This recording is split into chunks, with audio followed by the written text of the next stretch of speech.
tell you a story for everyday birding folk. On the 26th of July 2000, something happened to me that was at once exciting, worrying and scary. I found a rarish bird all on my own. You must realise that I'd only been birding properly for about 2 years. Nothing like this had ever happened to me before. I was on the very fringes of Oxford birding, someone with no track record whatsoever. This was a really scary event. Previous evening I'd been down to Farmore from my home in Witney and enjoyed an excellent collection of waders, turning up 2 dunlins, 3 turnstones, 4 oyster catchers and good numbers of common sandpipers. There were also 3 male and 1 female common scoter on Farmore too. These I particularly enjoyed. They reminded me of Portland Bill and the North Norfolk coast. It's good to see them so far inland from the areas that I really knew and loved them from. However, hoping this passage would last for a few days, I returned the next day full of anticipation. As so often at Farmore, this anticipation was doomed to become absolute dismay, and virtually everything had moved on, leaving only 1 male scoter all on its own. Resigned to this disappointment, I decided to head for the car and home, the ultimate acceptance of the situation. Reaching the car, I was putting scope and bins in the boot when I heard a small bird somewhere nearby. Calling frequently and rather cheerfully, I'd begun to learn songs and calls of more common birds with some success. But it was totally new to me, nothing I'd ever heard before. Decided to find out what it was for future reference.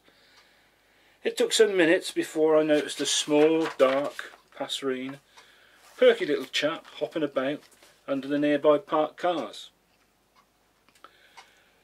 It vanished, came out again, disappeared under a school minibus, and then called again from somewhere nearby. Looked round, and halfway up the slope to the reservoir it was feeding busily alongside the fence. Getting the scope and bins back out, had a quick look, I was amazed to discover either a juvenile, a female black redstart. It was feeding on flies collecting in the fence at the bottom of the slope.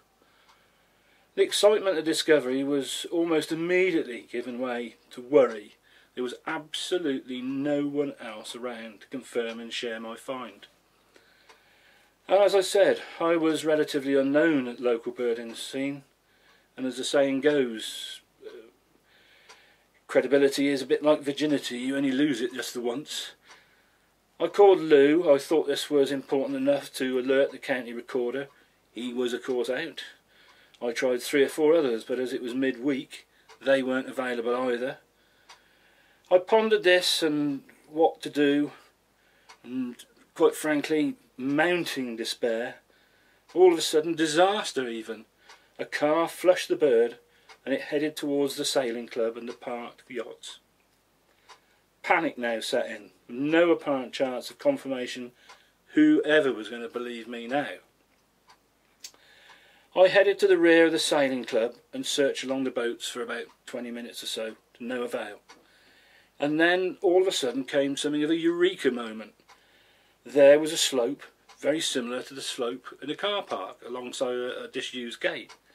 Sure enough, amazingly, there was my bird, happily feeding on another fence, on another slope, on a similar diet of dead flies.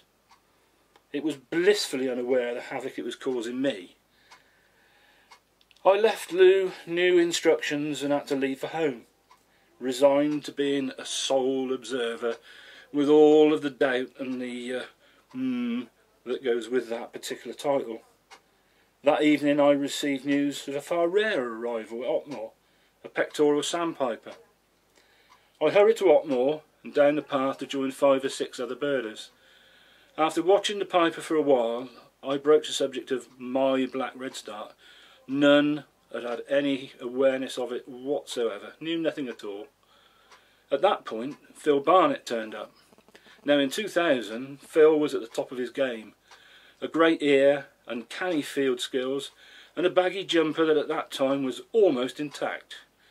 His first words were, "Was it you that found the redstart at Farmore?" I was absolutely thrilled. and more so when he said he'd just come from Farmore. The bird was still there and was being watched by several others. To this day I still can't decide which gave me the most pleasure, to see a lifer in the shape of a peck sand, or to have my own find confirmed. I went home on cloud 9. Since then I've seen much rarer birds. I've found a few uncommon ones of my own, including, ironically, a pectoral sandpiper at Dick's Pet. But that day will always be very special. I felt I'd started out on the very first rungs of birding acceptance. What a day.